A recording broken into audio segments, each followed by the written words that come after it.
think about it pretty much most days. You know, it's incredible. I was going to a yoga class, believe it or not, at 9 o'clock on Christopher Street, which, you know, was not that far from the towers. And it was about, I was late, excuse me. So it was just a few minutes after 9, and I heard this huge boom. And, you know, New York is full of noises, pneumatic drills, trucks going over potholes.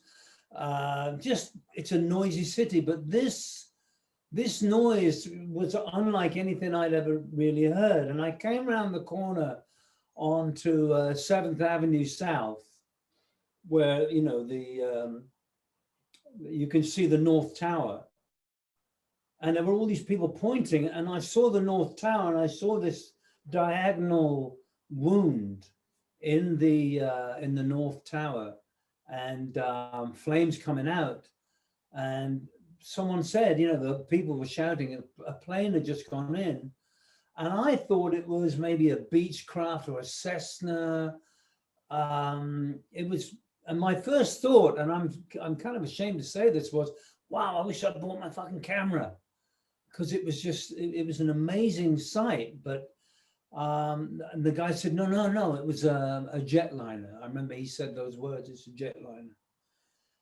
And you know, there was nothing I could do. I was late, so I really didn't think that much more about it, other than, oh my God, people have just been killed. So and this is crazy, I went to this class on Christopher Street from between 9 and 10, which was underground. It was in the basement of Crunch Gym.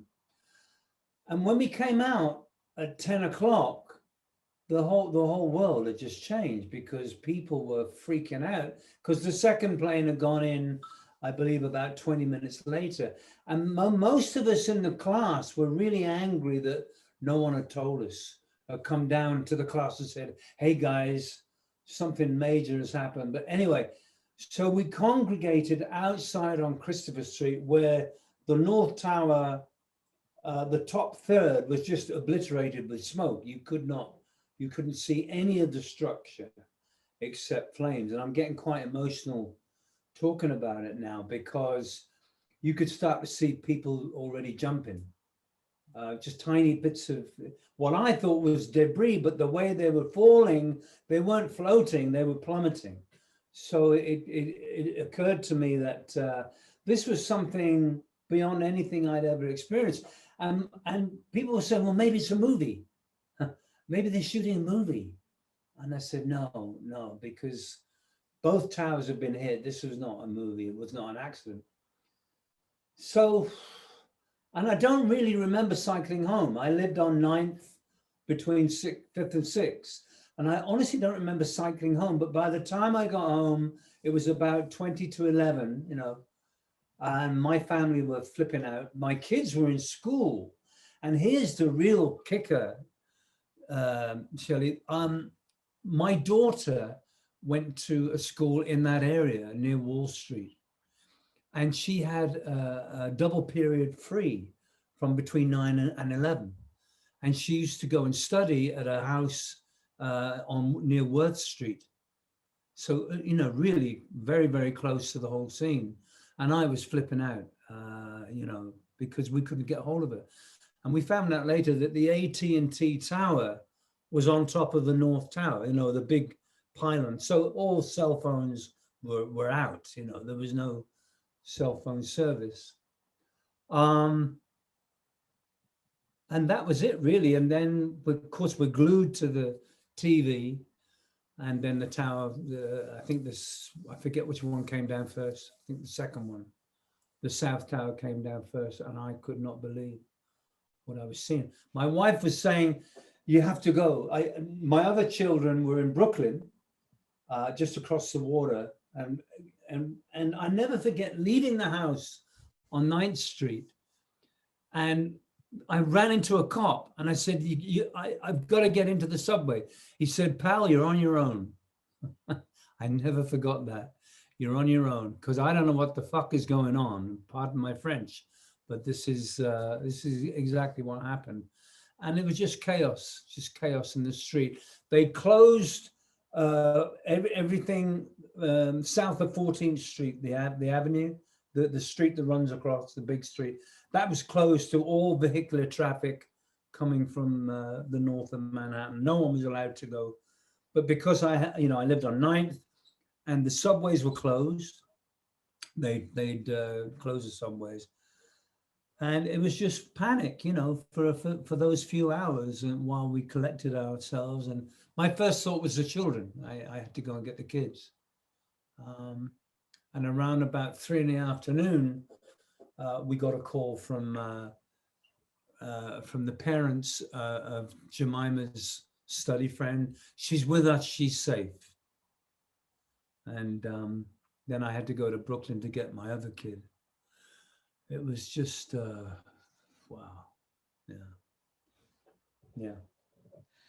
And then I guess the other parts of my story, a couple of weeks, I guess about a week later, we heard through the grapevine that the Red Cross needed drivers because this was the biggest Red Cross operation in their history.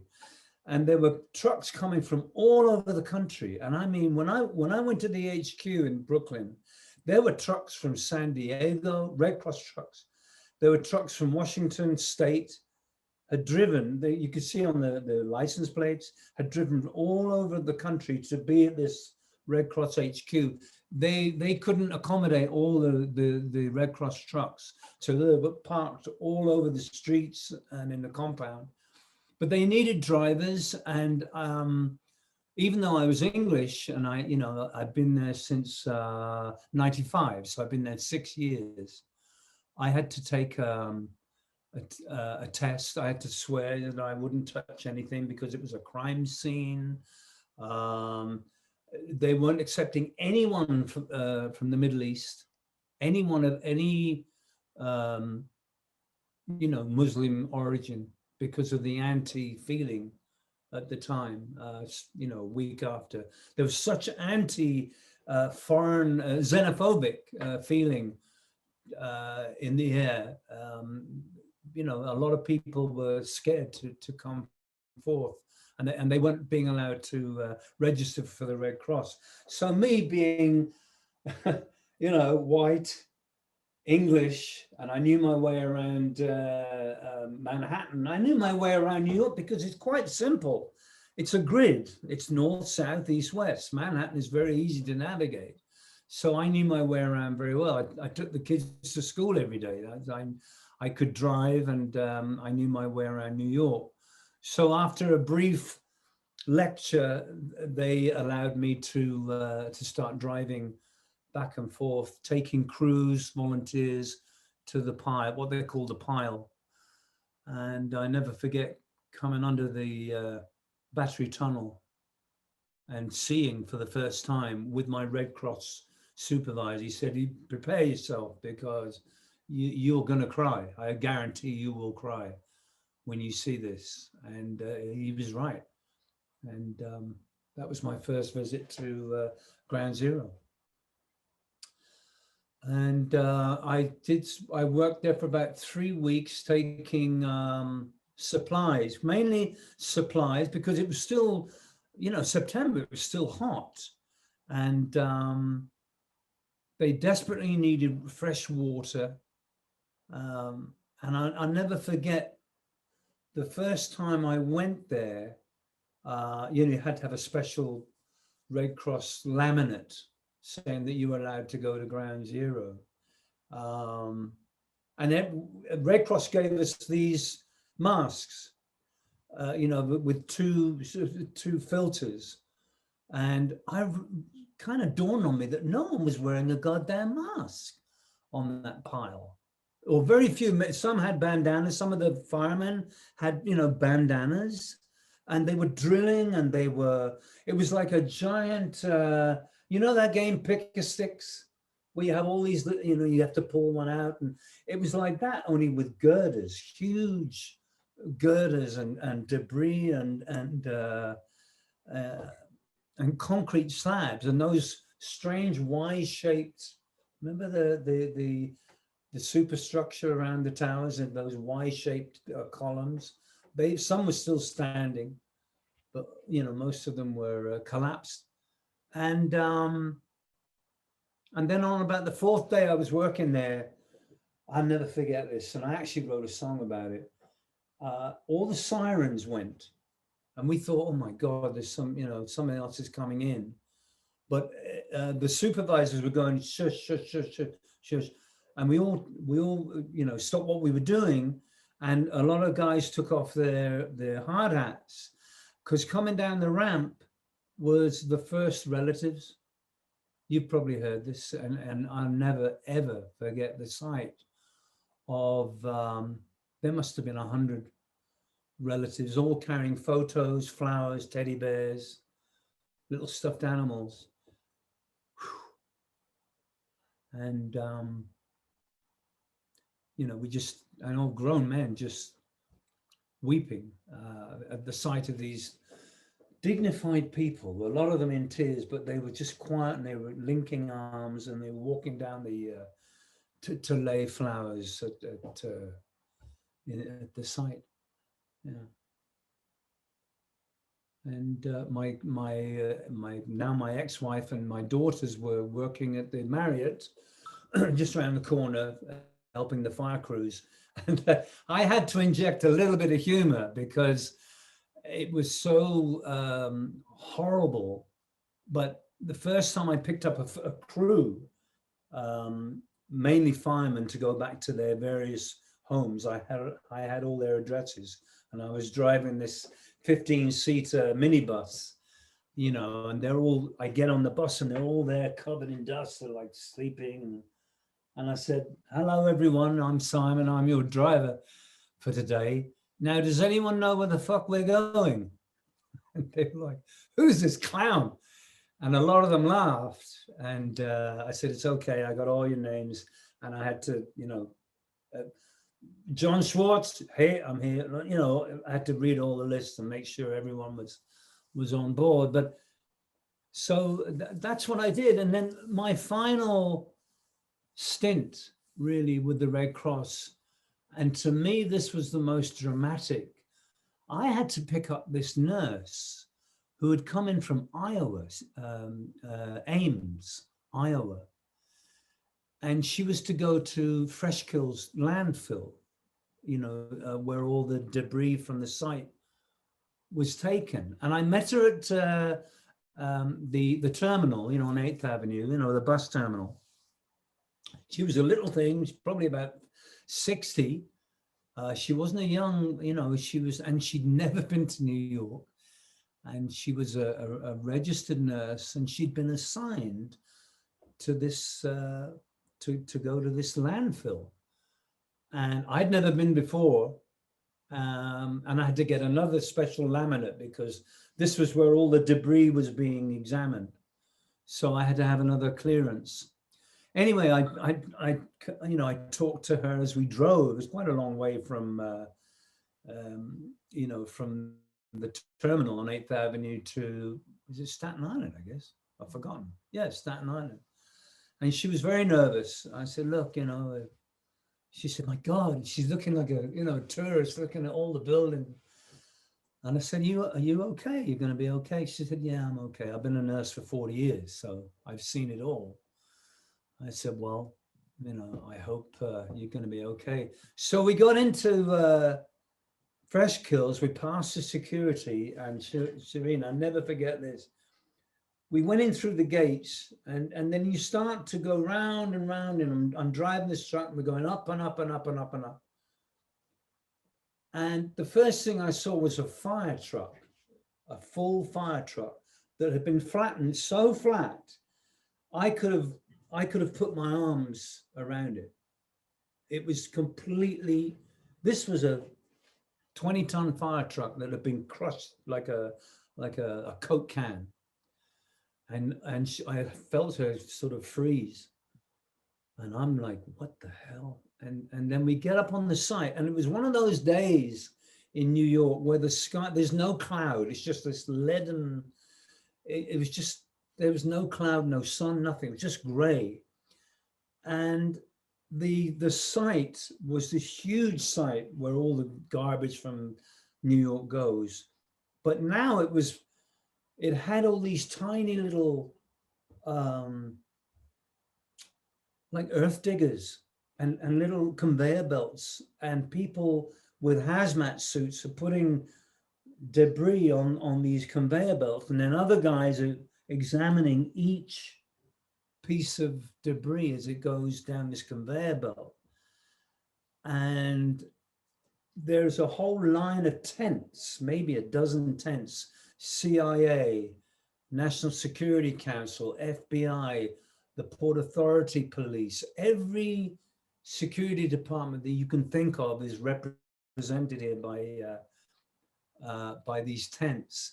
And we find the Red Cross tent, and you know, I drive up there. We're completely white with shock, and I get out and I have to, you know, have a coffee, and I give her a hug and I never saw her again. And she was, I'll be fine. I'll be fine. Thank you so much. La la la. So I'm talking to one of the guys. I got to collect myself. And I look at the far end of this huge site, and there's another big tent. And I notice all over the site, there are seagulls and birds, you know, they going for the trash or whatever. But here, there's nothing.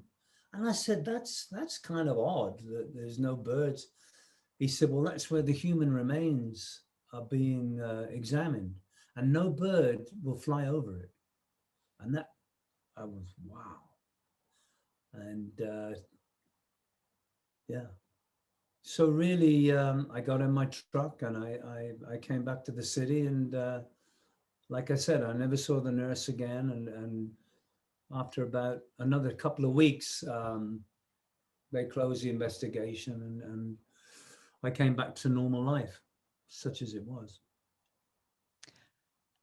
At what point did you, going back to the first aid, how long a period of time did you not know the fate of Jemima, your daughter?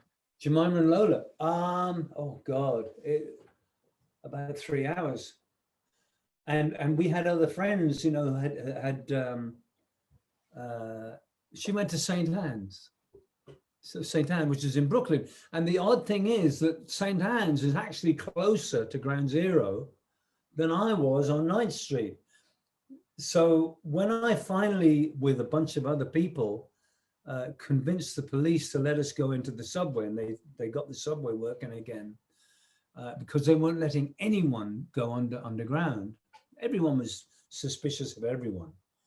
And the cops said, no, no, no. And believe it or not, we had an ally in Susan Sarandon, who was a neighbor, and her daughter went to St. Anne's, and she was able to, you know, vouch and say, hey, okay, you know, she helps. And I never forget coming out of, I think it's Borough Street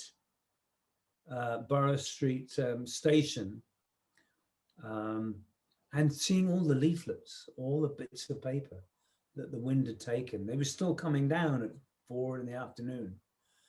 And got Jemima, and I was just, wow. So yeah. But you say one of your children was going to school down there? Yeah, I'm trying to collect my thoughts. God, I can't believe it's 20 years, but yeah, Jemima went to St. Anne's, right, and so did Lola, my youngest. But Jemima, no, okay, you might want to edit. Jemima had a double free, and she was on Worth Street. That's right. So I didn't collect Jemima. I collected Lola from St. Anne's, and I believe Jemima was delivered back to us. No, I went to get Jemima. I went to get Jemima a little later on in the afternoon. I had to carry my driver's license. Look, I live on 9th Street, man. I swear to God, because even though I was white and I was still a foreigner, I had this English accent, and the cops were so I mean, you could touch them and they would jump a mile. Everyone was so jumpy. So anyone who didn't fit the norm of a New Yorker was instantly under suspicion. And I had to, just say, I got a kid down on Worth Street, and no cell phones were working, so the cops couldn't verify my story. It was just chaos, Shelley. It was just complete chaos.